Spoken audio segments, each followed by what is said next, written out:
Hi, I'm Madison. I'm from Milliken's National Honor Society, and today I'm going to be reading to you The Velveteen Rabbit. Hope you enjoy.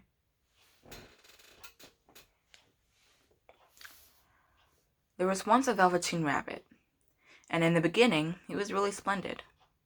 He was fat and bunchy, as a rabbit should be. His coat was spotted brown and white. He had real thread whiskers, and his ears were lined with pink sateen. On Christmas morning, when he sat wedged in the top of the boy's stocking, with a sprig of holly between his paws, the effect was charming. There were other things in the stocking: nuts and oranges and a toy engine, and chocolate almonds and a clockwork mouse, but the rabbit was quite the best of all.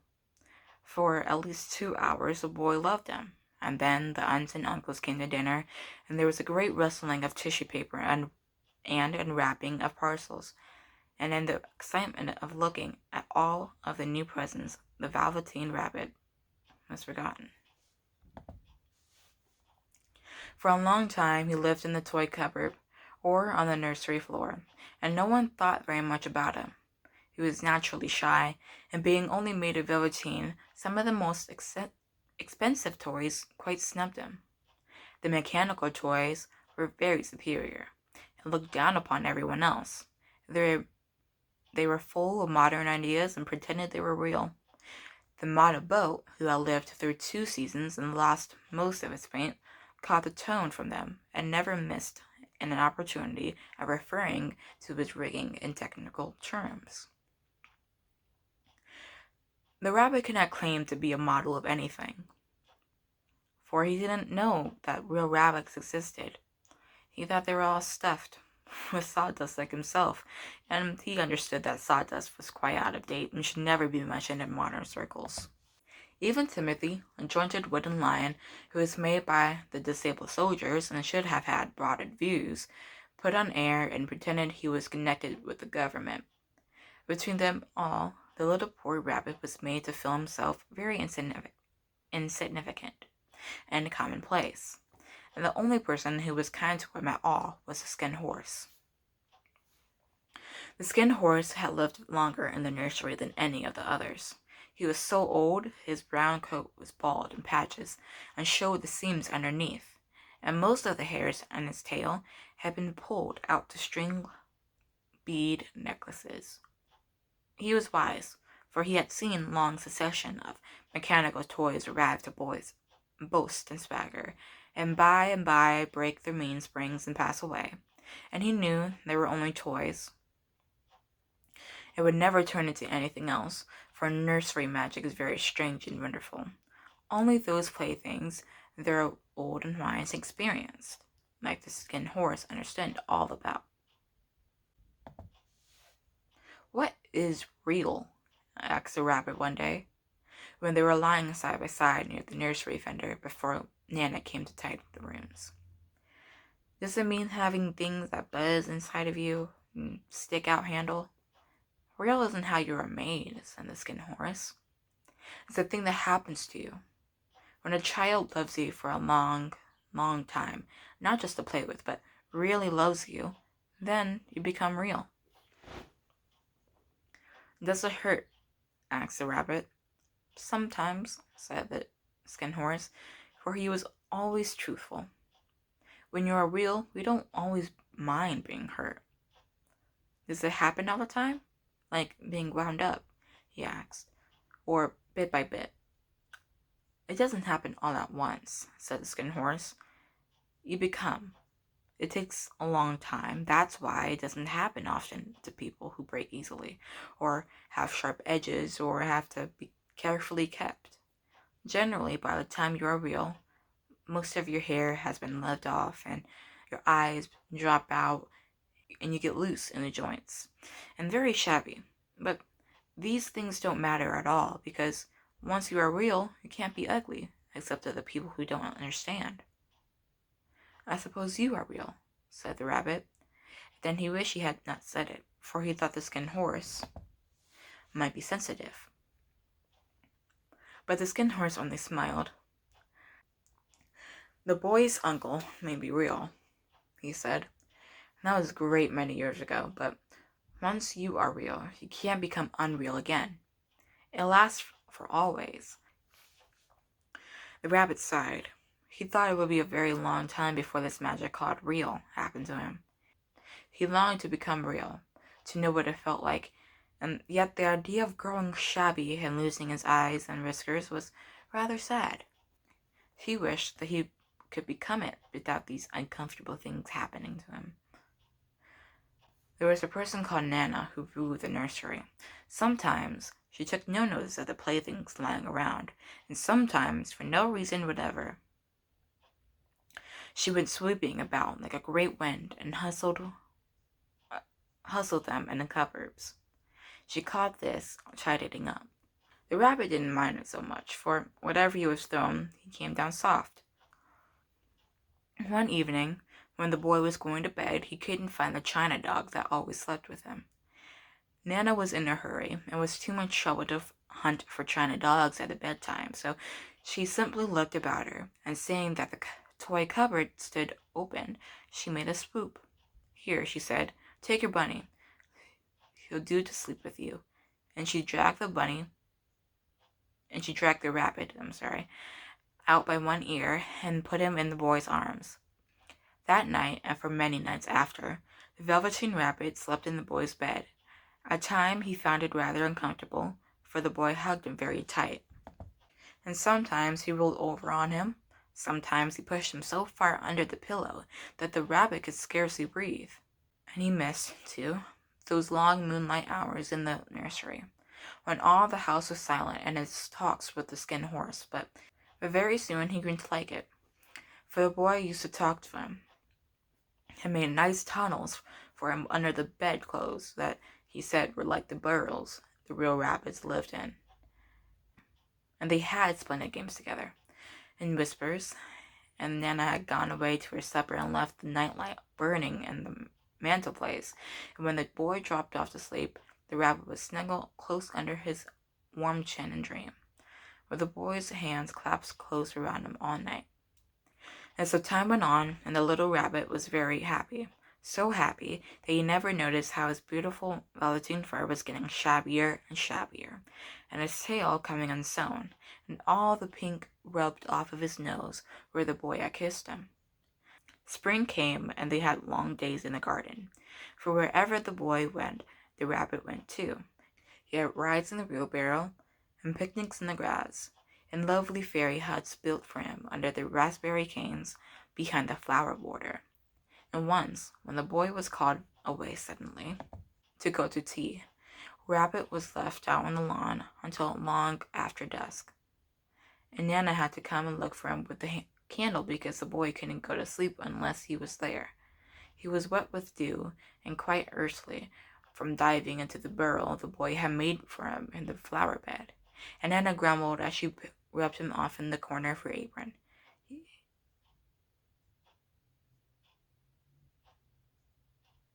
"You must have your old bunny," she said. "Fancy the fuss." "You must have your old bunny," she said. "Fancy all that fuss for a toy."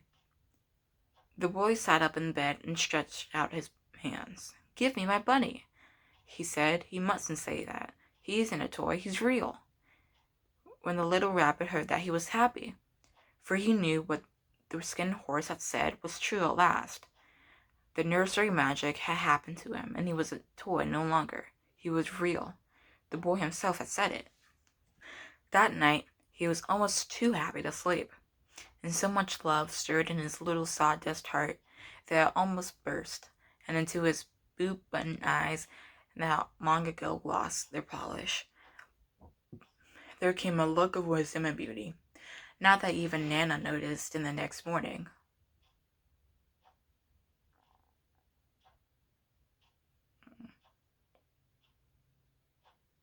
So that even Nana noticed it the next morning when she picked him up and said, "I declare if that old bunny hasn't got quite a knowing expression." That was a wonderful summer. Near the house where they lived was a wood, and in the long June evenings the boy liked it to go after tea to play. He took the Velveteen Rabbit with him, and before he wandered off to pick flowers or to play at brigands, and among the trees he always made the rabbit a little nest somewhere among the bracken, where he would be quite cozy, for he was a kind-hearted little boy, and he liked Bunny to be comfortable. One evening, while the rabbit was lying there alone, watching ants that ran to and fro between his velvet paws in the grass, he was two strange beings creep out of the tall bracken near him. They were rabbits like him, but big, furry, and brand new. They must have been very well made, for their seams didn't show at all, and they changed shape in a queer way when they moved. One minute they were long and thin, the next minute fat and bunchy.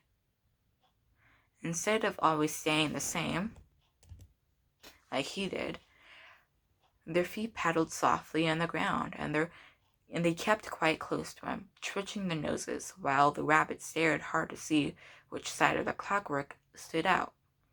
For he knew that people who jump generally have something to wind them up, but he couldn't see it. They were evidently a new kind of rabbit altogether. They stared at him, and the little rabbit stared back, and all that time their nose twitched. "Why don't you get up and play with us?" one of them asked. "I don't feel like it," said the rabbit, for he didn't want to explain that he had no clockwork. "Oh," said the furry rabbit, "it's as easy as anything," and he gave a big hop sideways and stood on his hind legs. "I don't believe you can," he said. "I can," said the little rabbit. "I can jump higher than anything." He meant when the boy threw him, but of course he didn't want to say so. "Can you hop on your hind legs?" asked the furry rabbit. It was a dreadful question, for the Velveteen Rabbit had no hind legs at all. The back of him was made of all one piece, like a pincushion. He sat still in the bracken and hoped that the other rabbits wouldn't notice. "I don't want to," he said again. But the rabbits had a very sharp eye, and this one stretched out his neck and looked. "He hasn't got any hind legs," he called out. "Fancy a rabbit without any hind legs!" He began to laugh. "I have," cried the little rabbit. "I have got hind legs. I'm sitting on them." "Then stretch them out and show me, like this," said the wild rabbit. And he began to whirl around and dance, until the little rabbit got quite dizzy. "I don't like dancing. I'd rather sit still." But all the while he was longing to dance, for a funny, new tickly feeling ran through him, and he felt he would give anything in the world to be able to jump about like these rabbits did. The strange rabbit stopped dancing and became quite close. He came so close this time that his long whiskers brushed the Velveteen Rabbit's ears. Then he wrinkled his nose suddenly and flattened his ears and jumped backwards. "He doesn't smell right," he exclaimed. "He isn't a rabbit at all. He isn't real." "I am real," said the little rabbit. "I am real. The boy said so," and he nearly began to cry. Just then there was a sound of footsteps, and the boy ran past near them. And with a stamp of feet and a flash of white tails, the two strange rabbits disappeared. "Come back and play with me," called the little rabbit. "Oh, do come back. I know I am real." But there was no answer, and the bracken swayed gently when the two strangers had passed. The Velveteen Rabbit was all alone. "Oh dear," he thought. "Why did they run away like that? Why couldn't they just stop and talk to me?" For a long time he lay very still, watching the bracken, and hoping they would come back, but they never returned. And presently the sun sank lower, and the little white moths fluttered out, and the boy came and carried him home. Weeks passed, and the little rabbit grew very old and shabby, but the boy loved him just as much. He loved him so much that he loved all of his whiskers off, and the pink lining to his ears turned gray, and his brown spots faded, and even began to lose his shape, except to the boy. To him he was always beautiful, and that was all that the little rabbit cared about. He didn't mind how he looked to other people, because the nursery magic had made him real. When you are real, shabbiness doesn't matter. And then one day the boy was ill. His face grew very flushed. He talked in his sleep, and his little body was so hot that it burned the rabbit when he held him close. Strange people came and went into the nursery, and a light burned all night, and through it all the little Velveteen Rabbit lay there, hidden from sight under the bedclothes, and he never stirred, for he was afraid that if they found him, someone might take him away, and he knew that the boy needed him. It was a long, weary time, for the boy was too ill to play, and the little rabbit found it rather dull with nothing to do all day. But he snuggled down patiently and looked forward to the time when the boy would be well again, and they would go out in the garden among the flowers and the butterflies and play splendid games in the raspberry thicket like they used to. All sorts of delightful things he planned, and while the boy lay half asleep, he crept up close to the pillow, he whispered them in his ear, and presently the fever turned, and the boy got better. He was able to sit up in the bed and look at picture books, while the little rabbit cuddled close at his side. One day they let him get up and dress. It was a bright, sunny morning, and the windows stood wide open. They had carried the boy out on the balcony, wrapped him in a shawl, and a little rabbit laying tangled up among the bedclothes, thinking. The boy was going to the seaside tomorrow. Everything was arranged, and now it was remained to carry out the doctor's orders. They talked about it all, while the little rabbit lay under the bedclothes with all of his head peeping out, and listened. The room was to be disinfected, and all the books and toys that the boy had played with within the bed must be burnt. "Hurrah," said the little rabbit. "Tomorrow we shall go to the seaside," for the boy had often talked of the seaside, and he wanted very much to see the big waves coming in, and the tiny crabs and the sand castles. Just then Nana caught sight of him. "How about his old bunny?" she asked. "That?" said the doctor. "Why, it's a mass of scarlet fever germs. Burn it at once." "What? Nonsense! Get him a new one. You mustn't have that any more."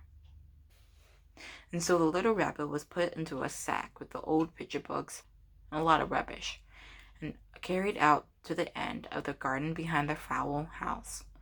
That was a fine place to make up a bonfire, and only the gardener was too busy just then to attend to it.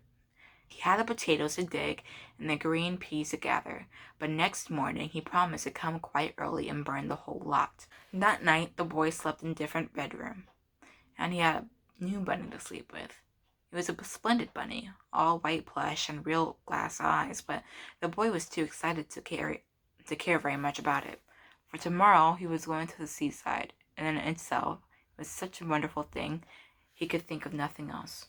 And while the boy was asleep, dreaming of the seaside, the little rabbit lay among the old picture books in the corner behind the fowl house, and he felt very lonely. The sack had been left untied, and so by wriggling out he was able to get his head through the opening and look out. He was shivering a little, for he had always been used to be slept in a proper bed, and by this time his coat had been worn so thin and threadbare from his hugging that it was no longer any protection to him. Nearby he could see the thicket of raspberry canes, growing tall and close like a tropical jungle, in whose shadow he had played with the boy on bygone mornings. He had thought of those long sunlit hours in the garden, how happy they were, and a great sadness came over him. He had seemed to see them all pass before him, each more beautiful than the other, the fairy huts in the flower bed, the quiet evenings in the wood where he played in the bracken and the little ants ran over his paws. The wonderful day when he at first knew that he was real. He had thought of the Skin Horse, so wise and gentle, and all that he had told him. Of what use was it to be loved and lose one's beauty and become real, if it all ended like this? And a real tear, trickled down his shabby velvet nose and fell to the ground. And the strange thing happened, for where the tear had fallen a flower grew out of the ground. A mysterious flower, and not at all like any of the ones that grew in the garden. It had slender green leaves, the color of emeralds, and in the center of the leaves a blossom, like a gold cup. It was beautiful that the little rabbit forgot to cry. and just lay there watching it. And presently the blossom opened, and out of it there stepped a fairy. She was quite the loveliest fairy in the whole world. Her dress was of pearl and dewdrops, and there were flowers round her neck and her hair. Her face was like the most perfect flower of all. And she came down to the little rabbit and gathered him up in her arms and kissed him on the velvet nose that was all damp from crying. "Little rabbit," she said, "don't you know who I am?" The rabbit looked up at her, and it seemed to him that he had seen her face before, but he could not think where. "I am the nursery magic fairy," she said. "I take care of all the playthings that the children so loved. When they are old and worn out, and the children don't need them anymore, then I take them away with me and turn them into real." "Wasn't I real before?" asked the little rabbit. "You were real to the boy," the fairy said, "because he loved you. Now we shall be real to everyone." She held the little rabbit close in her arms and flew with him in the wood. It was light now, for the moon had risen. All of the forest was beautiful, and the fronds of the bracken shone like frosted silver. In the open glade between the tree trunks, the wild rabbits danced with their shadows on the velvet grass. When they saw the fairy, they all stopped dancing, stood around in a ring to stare at her. "I brought you a new playfellow," the fairy said. "You must be very kind to him, teach him all the things he needs to know in Rabbitland, for he is going to live with you forever and ever." And she kissed the little rabbit again and put him down on the grass. "Run and play, little rabbit," she said. But the little rabbit sat quite still for a moment and never moved, for he saw all the wild rabbits dancing around him. He suddenly remembered about his hind legs, and he didn't want them to see that he was made all in one piece. He didn't know that when the fairy kissed him that last time, she had changed him altogether. Yet might sat there for a long time, too shy to move. If just then something hadn't tickled his nose, and before he thought he was doing his lifted hind leg toe to scratch it, and he found that he actually had hind legs.